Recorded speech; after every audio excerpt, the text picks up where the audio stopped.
Okay, yeah, back at it again in a different spot. Been meaning to try out a few more different spots. I got a couple in mind. It all just kind of depends on where I want to set up the cameras and how that all kind of works out logistically, with it being in nature, because the other locations and the last ones I was at, it's kind of hard to get to with all the shrubbery. So I'm back here. A few things have happened. It hasn't been too long. I think we're within the same month. Probably not from the last time I recorded with Alex. I wrote down a couple of things that I really wanted to talk about that have been on my mind.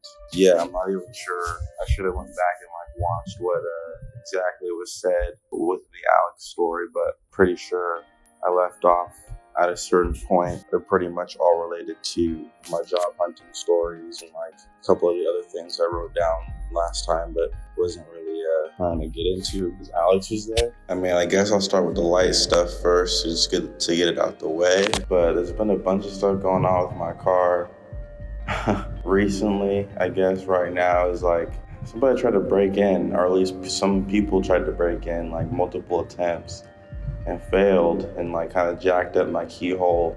Not that I can't get in my car, but it just kind of looks whack. It looks kind of constipated. They also tried to steal my spoiler and realized that somebody had already tried stealing it and gave up, but literally sawed my something in half. That spoiler, the pipe connected to the spoiler. So that sucked. That shit's just dirty as hell, and I don't really care much to clean it. I'm not really trying to impress anybody anyway, but yeah, that's kind of what's going on with my car recently. But furthermore, there's this whole situation happening, and it's pretty insane.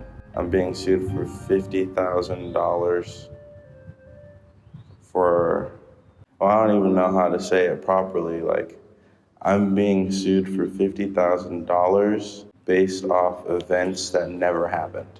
And it's been going on for, at least 5-6 years. They had been searching for me, and if they had just waited a little longer, it would have legally been the amount of time that you could have spent searching for somebody to sue them. But all of a sudden, my lawyers catch hold of this. They find me, and they're like, yeah, we should just get this out the way. It's not gonna be a big deal. Long story short, it's a pretty big fucking deal. It's a long, drawn-out process. I'm having to go to court soon in the fall, but the idea is to elongate the process because it's a long story, but I shouldn't even get too deep into it because the legalities of it all or whatnot. I wouldn't want my videos to be used against me in any way. So yeah, that's pretty much my car stuff to the extent that I want to go into about it. As far as CUFFED, I think that's relevant because this last week I went pretty hard, and I mean, I say it every single time, so it's really not news, but I'm really tidying up the sound and score.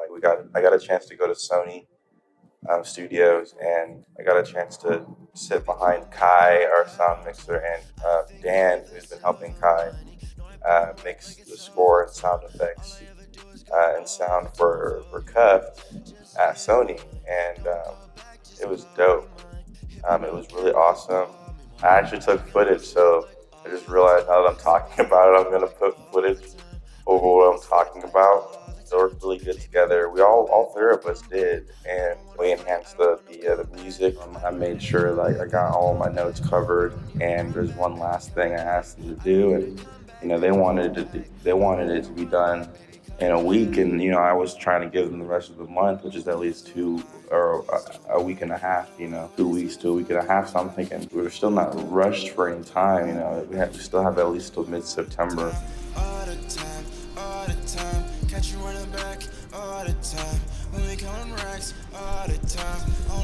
That was exciting. That was awesome. From doing all this stuff and all the job rejections, it's still kind of a reminder, hey, you're still doing this thing. People still believe in you. You know what? Yeah. You might be able to get it with Beat Home, dude. Well, you basically just need to make a bus track. He's still have Just do audio speak. really awesome resources and connections and friends. Try D-Hum first. Went to sushi afterwards, right down the way. It's been a minute since I've been to Culver City. I hadn't really been to Culver City like that, so it was kind of cool. Those guys are freaking awesome. Going into the job stuff, I'll explain, why it was really kind of even more refreshing to be outside, talking to those guys specifically. But, other than it just being outside from being inside the whole time and not really being up to much. So before I did the sound and score thing, I was able to, update Karina and Steve on what was going on. But prior to that, there's this whole thing going on. So basically, Stephanie, or my editor, she went to CSUN to wrap up what she needed to do. I still don't 100% know what exactly it was, but to the extent of my knowledge, she made sure that they're trying to make sure that the Adobe After Effects credits are compatible with Avid Media, so that there's no problems when they go to color it and export it. That's I think dumbing it down. Like, no one's been able to say it like that, but ultimately, I'm pretty sure all their editor jargon is that, because I'm not even that technical. I can edit and express what you want. I'm a picture editor, but shoot, you want me to dissect the software and everything? I'm not an engineer.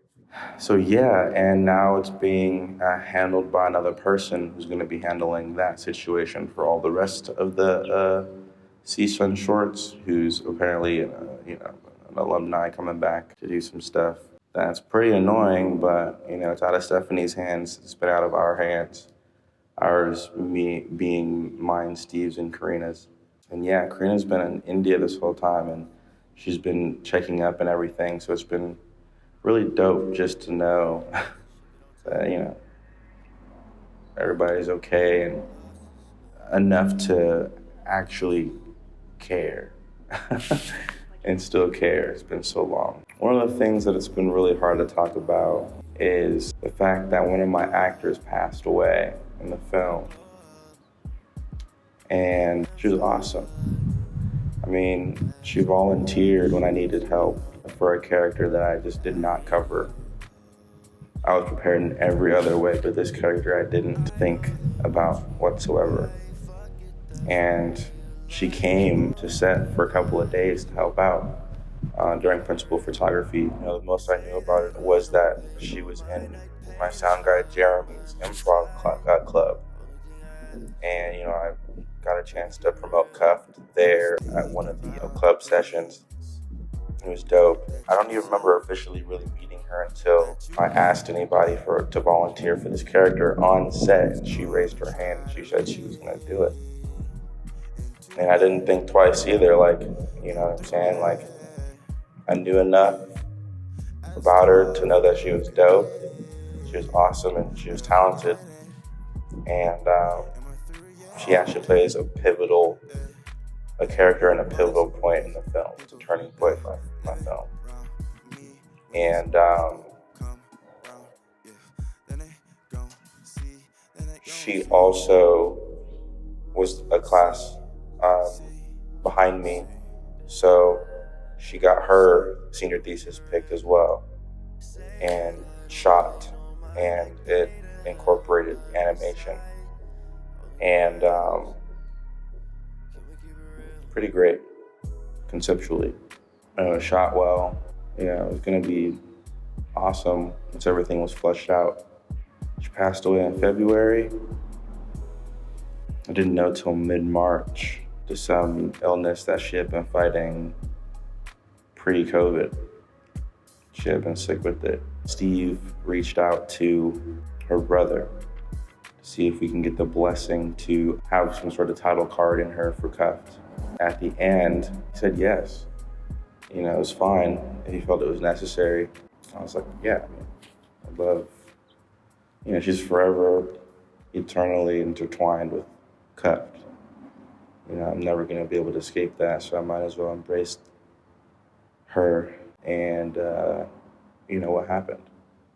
Even if I don't exactly know what happened. And so the professors are fighting that.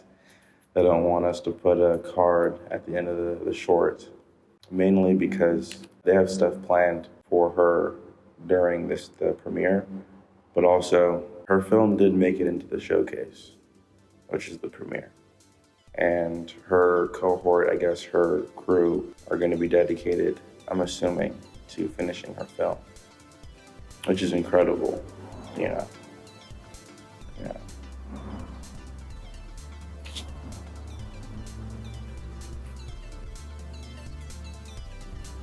Yeah, I mean,